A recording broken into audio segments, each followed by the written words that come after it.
The afternoon when the rails were damp, Rheneas was traveling home with a full train. There were even passengers in the caboose.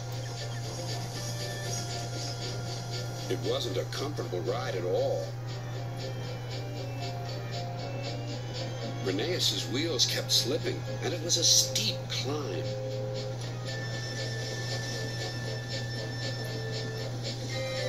At last his wheels gripped the rails again. The worst is over, he thought. Now we're away.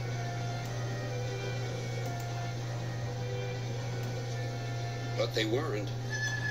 I got a cramp, he groaned. And Rheneas stopped on the loneliest part of the line.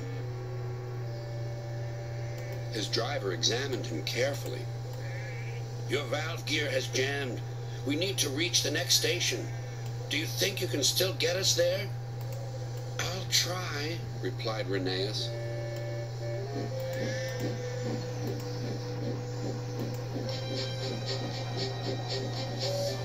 Rheneas did his best.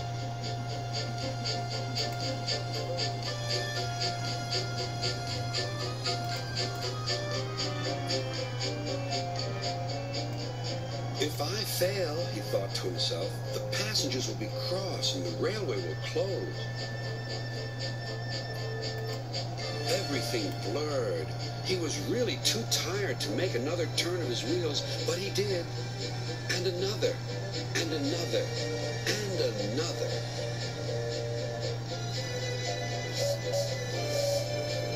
Finally, tired but triumphant, Rheneas reached the station. I'm here at last, he wheezed.